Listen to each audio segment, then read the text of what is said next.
What's good, y'all? Back again today with a very special video. So today I want to make a quick video, nothing long, I promise. I want to make a quick video about Joe Biden. If you don't know, Joe Biden is one of the two candidates that will be the president of the United States. I don't really want to talk politics today because I'm not a politician and I really hate politics. But I just want to talk to black people, as I usually do, about the statement that Joe Biden made recently.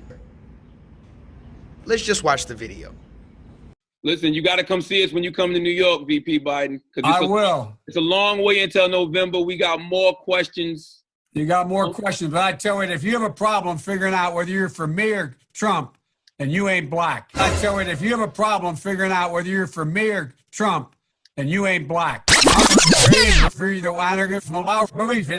tell you, if you have a problem figuring out whether you're for me or Trump, and you ain't black, and you ain't black, and you ain't black. Really, nigga? I tell you, if you have a problem figuring out whether you're for me or Trump, and you ain't black. Okay, so we see Joe Biden, a 70-something-year-old Caucasian man, telling Charlemagne the God, a middle-aged black man, that if you're having trouble deciding between Joe Biden and Donald Trump for who you want to be president to lead you moving forward, then quote-unquote, you ain't black. Of course, there's going to be a lot of videos about this, and there's a whole lot of hoopla about it. Everyone's talking about the 94 crime bill that Joe Biden helped pass into legislation, and they're talking about this and that. I'll skip past all that. If you want to find the very particular details about Joe Biden's policies, you can go to a different person's channel. This channel is for people who are called field niggas. We know about the house and the field nigga, right? There's the house nigga who is the slave, but is treated preferential so that he can be above other slaves. Then there's the field nigga, who is the one we see in the pictures, picking cotton, getting whipped on their back, long hours. So I know I'm still in slavery, and since that's the case, I evidently am a field nigga. Why am I bringing up the house and the field niggas, right? Because it's exactly that. As I say over and over and over again, black people are still in slavery.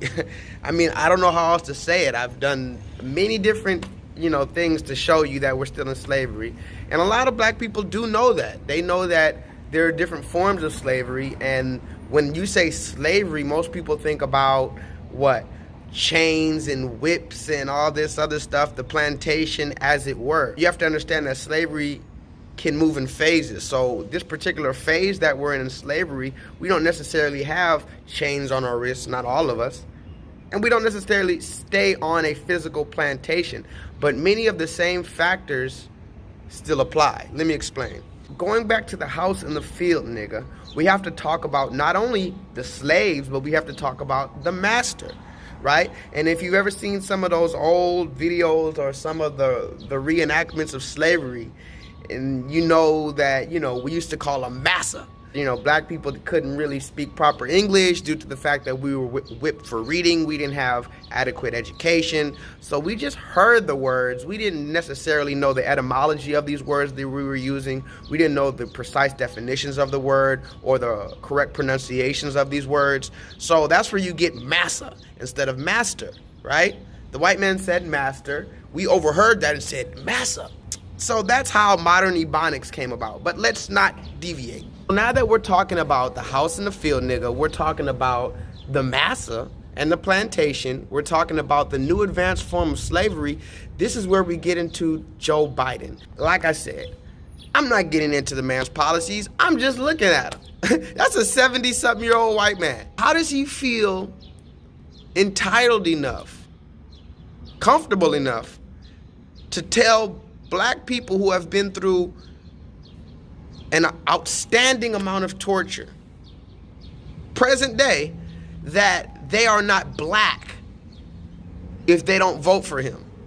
When I first saw that clip and I just thought about it, I literally was laughing all day at work. I was literally laughing, just randomly bust out laughing at work like, are you kidding me? This man is telling me that I ain't black. Well, who would have thunk it? You mean to tell me all the times I've been stopped and harassed by police, all the time I've been followed around the store, all the time I've been called a nigger online, that was for no reason. It wasn't because I was black. I wasn't black. Because, Joe Biden, the 70-something-year-old Caucasian man, is the one who decides who is black and who is not. And evidently, your blackness is solely attached to your political views. Did you guys know that you could only be black if you vote for Joe Biden?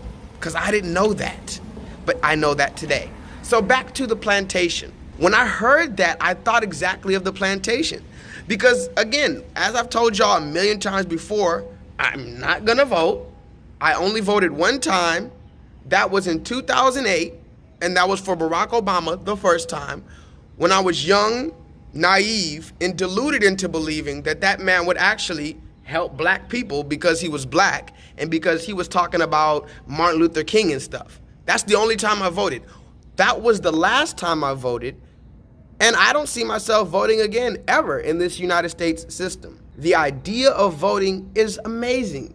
You find someone who is dedicated to the cause, dedicated to the people, dedicated to changing things for the better and for progression, and they're here, and you're gonna put your votes behind him, and you're gonna rally behind him to change things. That's a beautiful idea. But let's just be honest, in the American system, that has never happened.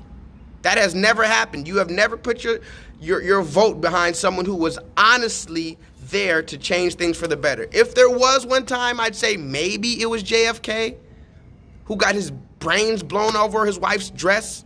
The idea of voting is beautiful. So I understand why people go and get the I voted stickers and they try to urge you to vote.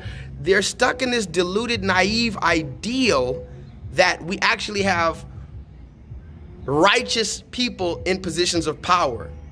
They don't quite understand or grasp, or they're not ready to grasp, the fact that these people that we're voting for have all been predetermined, have all been selected prior, and do not have the people's best interest in mind. What can't we understand about that? But still, when I go out into the street, I'm still hearing the same thing over and over. Oh, I'm for the left, I'm for the right, I'm conservative, I'm liberal.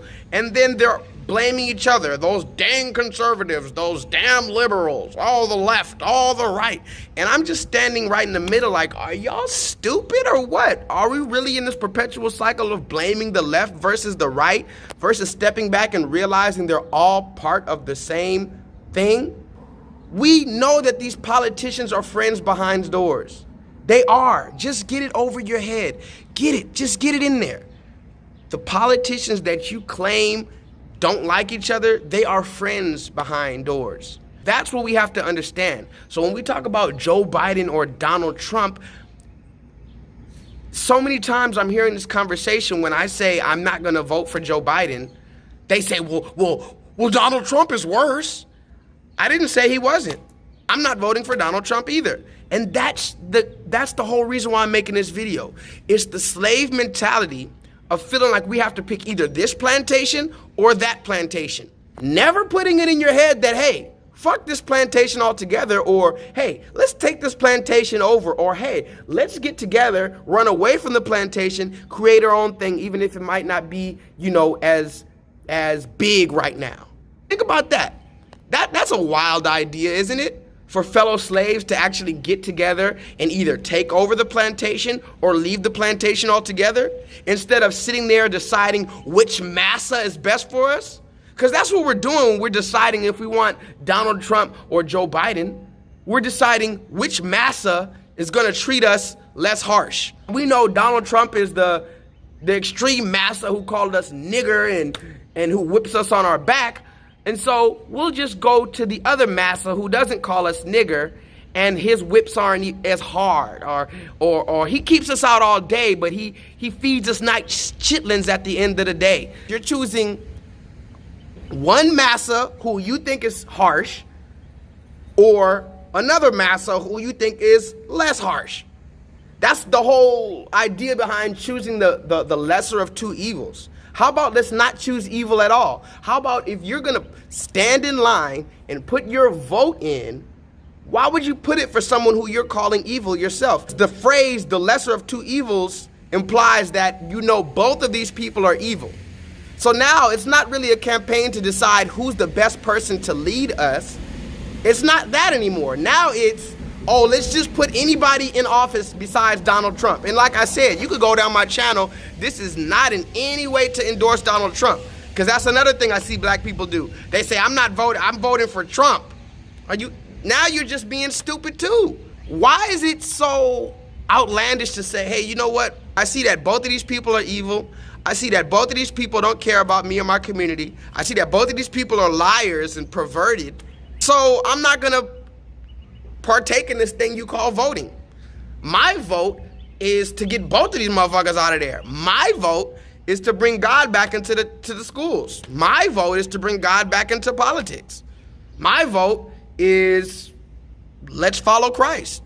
That's my vote. I mean, I don't understand this whole concept of if you don't vote for this evil man or that evil man, then you don't have the right to talk about what's going wrong in this country. Actually, I think it's the opposite. I think if you do vote for a man that you know is evil, then is the time that you don't have a right to complain about what's going wrong. If you know that Donald Trump is evil and Joe Biden is evil, and you decide to vote for Joe Biden because he's less outwardly evil, and things go wrong, you now have to shut the fuck up because you were one of the idiot people that put this evil man into place. Beforehand, you knew he was evil. Does that make sense?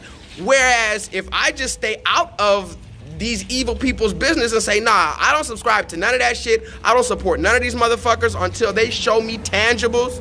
That's when you can continue to complain and say, hey, look, I don't like this shit. I need y'all to think, finally open your mind to realize, yes, we still are in slavery. We still are on the modern plantation. And now we're still acting like slaves. Instead of coming up with our own idea to either revolt and take over the plantation or leave the plantation altogether, we're still deciding whether we want to live at this Massa's house or that Massa's house. And then you have other slaves coming to you telling you, oh no, don't revolt, just go vote, go vote, go vote. You want me to vote for a man that says I ain't black if I don't vote for him? How the fuck does this white man feel like he can tell me if I'm black or not? Has Joe Biden ever been followed around the store and the security guard thought he was stealing? Has Joe Biden ever been called a nigger? Has Joe Biden ever been called a monkey? No. So how can he tell the people who have been through these things that they're not black solely for the fact that they don't want to vote for him? And again, this isn't a campaign endorsement for Donald Trump, because that's another lying ass, perverted, filthy fat man. I don't care about that man either. And you can go down my channel and see how I don't fuck with Donald Trump. But just because you don't support Joe Biden doesn't mean you by default support Donald Trump. And just because you don't support Donald Trump doesn't mean you by default have to support Joe Biden. None of these people care about us. The last thing I want to speak about is Barack Obama. Because of course, when you bring all these things up, they don't want to speak about the facts. They just talk about the alternatives. So when you talk about Trump, they say, well, Biden, blah, blah, blah, or Hillary, blah, blah, blah. And when you talk about Biden, they talk about Trump, blah, blah, blah. It's literally a perpetual argument that will never cease until somebody steps in and says, both of y'all on both sides of the argument are dumb as fuck, naive as fuck, and should shut the fuck up. So yeah, Barack Obama, the so-called first black president, didn't do shit for us either. So what makes us think that just because Joe Biden, who was Barack Obama's vice president, is now running for president, what makes you think that he's gonna do something? See, we're still stuck in this delusion. You don't wanna just admit we're in slavery. The moment you admit we're in slavery as a black person, that yes, we are still in slavery and they still don't give a fuck about us. The sooner you come to that conclusion, the easier it's gonna be to understand all of this. I just had to speak about this real quick. You know, it is what it is, man. Let's just get off the plantation. And please, until next time, I need you to vibrate higher. Listen, you got to come see us when you come to New York, VP Biden. I will. It's a long way until November. We got more questions. You got more questions, but I tell you, if you have a problem figuring out whether you're for me or Trump, and you ain't black. I tell you, if you have a problem figuring out whether you're for me or Trump, and you ain't black. I tell you, if you have a problem figuring out whether you're for me or Trump, and you ain't black, and you ain't black, and you ain't black. Really, nigga? I tell you, if you have a problem figuring out whether you're for me or Trump, and you ain't black. You know what? You should listen to your wife, man. She's right. You are an asshole, man.